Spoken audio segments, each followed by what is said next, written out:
ஆடி மாதம் வரப்போகுது. வரலட்சுமி நோன்பு வரும். அப்புறம் ஆடி மாதம் விளக்கு பூஜையெல்லாம் பண்ணுவோம். அதுக்கு விளக்குக்கு வந்து பாவாடைகள் கட்டுவோம். வரலட்சுமி நோன்புக்கு அம்மனுக்கும் பாவாடைகள் எல்லாம் வாங்கி விதவிதமாக கட்டுவோம். அதெல்லாம் நிறைய கடைகளில் கிடைக்கிது. இருந்தாலும் நம்ம வீட்டிலே வந்து நம்மளே தச்சு கட்டுறதுல ரொம்ப சந்தோஷமாக இருக்கும். வாங்க எப்படி பாவாடைகள் தைக்கலான்னு பார்ப்போம்.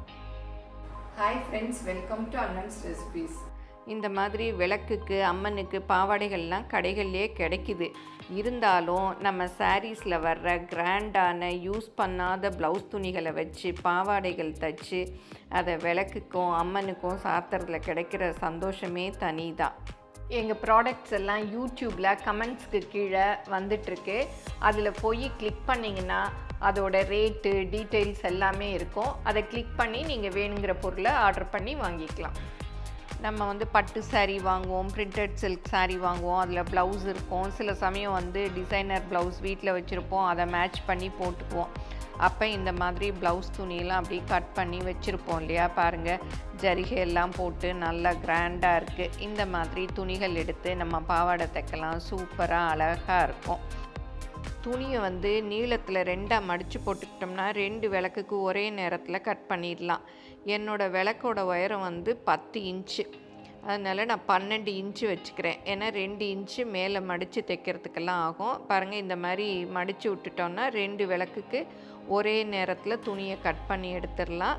இந்த இடத்துல வந்து நம்ம கட் பண்ணி எடுத்துக்கணும்.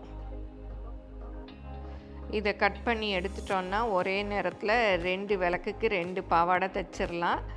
நம்மக்கிட்ட நிறைய ப்ளவுஸ் துணி இருக்கும். இந்த மாதிரி தைச்சோன்னா விதவிதமாக பாவாடைகள் தைக்கலாம். இப்போ பாருங்கள், உயரம் வந்து 10 இன்ச்சு, அகலம் வந்து 20 இன்ச்சு. இதில் வந்து நம்ம சுருக்கு வச்சு தைக்கணும். நல்லா எவ்வளோ ப்ளீட்ஸ் வேணுமோ அந்த அளவுக்கு நம்ம வந்து சுருக்கு வச்சு தைச்சோன்னா அழகாக இருக்கும். இப்போ மடித்து போட்டிருக்கோம் இல்லையா? இந்த இதில் வந்து நம்ம வெட்டி விட்டுட்டோன்னா 2 பாவாடைக்கும் துணி ரெடி ஆகிடுச்சு. ஒரே நேரத்தில் 2ஐயும் ரெடி பண்ணிடலாம். நீங்கள் வந்து சுருக்கு நிறைய வேணும்னா நிறைய கீழே நான் 20 இன்ச் வச்சுருக்கேன் இல்லையா? நீங்கள் கூட வச்சுக்கலாம். உங்களோட ப்ளவுஸ் துணி எவ்வளோ இருக்கோ அதை பார்த்து வச்சுக்கலாம். இப்போ பாருங்கள், இப்போ 2 பீஸையும் எடுத்துட்டோம். இந்த ஓரத்தில் வந்து மடித்து தைச்சிக்கணும். உள் பக்கமாக வச்சுட்டு மடித்து தைச்சிக்கணும். 2 ஓரமும் உள் பக்கத்தில் ஓரத்தை மடித்து தைச்சிக்கணும். கரை வந்து கீழே இருக்கிறதுனால அதை மடித்து தைக்க வேணாம், அது அழகாக இருக்கும். இந்த மாதிரி ப்ளீட்ஸ் எடுத்துகிட்டு நீங்கள் தையல் மிஷின் இல்லைன்னா கையில் தைக்கிறதுனாலும் தைக்கலாம். தையல் மிஷினில் தைச்சா டக்குன்னு ஈஸியாக தைச்சிடலாம்.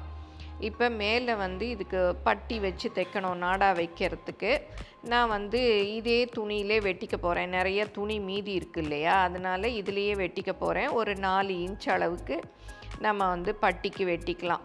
உங்களுக்கு தையல் தச்சிருந்தீங்கன்னா உங்களுக்கு ஈஸியாகவே தெரிஞ்சிருக்கும். தெரியாதவங்க கொஞ்சம் பார்த்துட்டு ஒரு தடவைக்கு 2 தடவை பார்த்து தைச்சிங்கன்னா வந்துடும். ஈஸி தான். 4 இன்ச் அளவுக்கு அளந்துட்டு அப்படியே நீளமாக வெட்டிக்கணும். இப்போ வெட்டி எடுத்தாச்சு. நீளமாக இருக்குது. இது வந்து 2 பாவாடைக்கும் சேர்த்து வெட்டியிருக்கோம். சென்டரில் வெட்டி எடுத்துக்கிட்டோம்னா 2 பாவாடைக்கும் பட்டி வச்சு தைச்சிடலாம். இதுலேயே இதே ஒரே துணியிலே தைச்சோன்னா பார்க்க நீட்டாக அழகாக இருக்கும். இல்லை உங்களுக்கு வேறு துணி ஒயிட்டில் கூட நீங்கள் வேறு ஏதாவது துணி இருந்தால் கூட வச்சு தைச்சிக்கலாம். நீங்களும் சுவையாக சமைக்கணுமா? எங்கள் மசாலா பொடிகளை யூஸ் பண்ணி பாருங்கள். அதெல்லாம் வாங்கணுன்னா ஸ்க்ரீனில் வர்ற வெப்சைட்டுக்கும் வாட்ஸ்அப் நம்பருக்கும் போய் ஆர்டர் பண்ணிங்கன்னா நீங்கள் வேணுங்கிறத வாங்கிக்கலாம். இப்போ வெட்டி வச்சேன் இல்லையா? அதை வந்து பாவாடை மாதிரி தைச்சிருக்கேன். இன்னொன்றுக்கு வந்து வெட்டி வச்சுருக்கேன். இது வந்து இடுப்பு அந்த பட்டிக்கு. இப்போ எப்படி தைச்சிருக்கேங்கிறத காமிக்கிறேன். இந்த 2 ஓரமும் மடித்து தைச்சிருக்கேன். இந்த பக்கமும் இந்த பக்கமும் பாருங்கள். நீங்கள் தையல் மிஷின் இல்லைன்னா கையில் கூட இந்த மாதிரி மடித்து தைச்சிக்கலாம். இந்த ஜரிகை வெளியில் தெரியணும். இந்த உள் பக்கமாக மடித்து தைச்சிக்கணும். பாருங்கள், இந்த மாதிரி மடித்து தைச்சிக்கணும் 2 பக்கமும். அப்புறம் இந்த இடுப்பு பக்கம் இருக்கும். இடுப்பு பக்கத்துக்கு இந்த மாதிரி ஒரு பிட்டு வெட்டி இருக்கு இல்லையா? இந்த பிட்டை வந்து அப்படியே இங்கே வச்சு தைச்சிடணும். இங்கே வச்சு கொஞ்சம் ப்ளீட்ஸ் மாதிரி எடுத்துக்கணும். இந்த மாதிரி வச்சுட்டு இதில் வந்து ப்ளீட்ஸ் மாதிரி கொஞ்சம் எடுத்துட்டு அப்படி தைச்சிடணும். தைச்சிட்டு இதை வந்து அப்புறம் அப்படியே மடித்து தைச்சிடணும் நாடா மாதிரி. நான் இதுலேயே அப்படி நாடா வச்சுட்டேன். இதையே வந்து அப்படியே மடித்து இந்த மாதிரி ஃபோல்டு பண்ணி தையல் மிஷினில் வச்சு அப்படியே தைச்சிடணும். நீங்கள் கையில் தைக்கிறதுனாலும் தைச்சிக்கலாம், சின்னது தானே, அதனால சீக்கிரம் தைச்சிடலாம். நம்ம சாரீலெலாம் நிறைய இந்த மாதிரி ஜரிகை போட்ட ப்ளவுஸ் துணியெலாம் வரும் இல்லையா, அதெல்லாம் தைக்காததெல்லாம் கட் பண்ணி வச்சுருப்போம் இல்லையா, அதை வந்து இந்த மாதிரி பாவாடையாக தைச்சிக்கலாம். இந்த மாதிரி பாருங்கள் தைச்சிருக்கேன். ப்ளீட்ஸ் கொஞ்சம் கொடுத்து இந்த மாதிரி தைச்சிட்டு அதுலேயே வந்து நாடா இருக்க மாதிரி. இது வந்து விளக்குக்கு பாவாடையாகவும் கட்டிக்கலாம், இல்லை அம்பாளுக்கும் பாவாடையாக வந்து வச்சுக்கலாம்.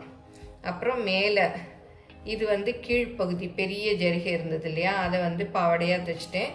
இது மேல் பக்கம் வந்து சின்ன ஜரிகையாக இருந்தது, அதை வந்து இந்த மாதிரி மடித்து வச்சுருக்கேன். மேலே சேலைக்கு மாதிரி பாருங்கள், நல்லா ஃபோல்டு பண்ணி மடித்து வச்சுருக்கேன். இதை அப்படியே ஜரிகை வெளியில் தெரிகிற மாதிரி மடிச்சுக்கணும். இதை வந்து அப்படியே வந்து மேலே போட்டுக்கலாம். நான் போடுறச்ச உங்களுக்கு விளக்குக்கு தான் தைச்சி வச்சுருக்கேன், போடுறச்ச உங்களுக்கு காமிக்கிறேன். இந்த மாதிரி திக்காக மடித்து வச்சுக்கணும். இல்லை உங்ககிட்ட ப்ளவுஸ் பிட் இருக்கும் இல்லையா, அது கூட ஜரிகை உள்ளது வாங்கி மேலே வச்சுக்கலாம். இந்த ப்ளீட்ஸ் எல்லாம் அப்படியே எடுத்து நல்லா அயன் பாக்ஸில் கூட அயன் பண்ணிட்டிங்கன்னா நல்லா அப்படியே அழகாக மடிப்பாக இருக்கும். நான் வந்து 4-5 ப்ளீட்ஸ் வச்சுருக்கேன். நீங்கள் பக்கத்தில் நிறைய வைக்கிறதுனாலும் வச்சுக்கலாம். இந்த ஓரம்லாம் இந்த மாதிரி பார்டரே இருக்கிறதுனால மடித்து தைக்கலை, அது அப்படி விட்டுடலாம். இந்த 2 சைடு மாத்திரம் மடித்து தைச்சிக்கிட்டா போதும். இந்த மாதிரி விளக்குக்கு பாவாடைகள்லாம் கடைகள்லேயே கிடைக்குது. நம்ம விளக்கோட சைஸை அளந்துட்டு போய் வாங்கிக்கலாம். இருந்தாலும் நம்மளே வந்து செஞ்சு விளக்குக்கு பாவாடையாக கட்டுறச்சே ரொம்ப சந்தோஷமாக இருக்கும்.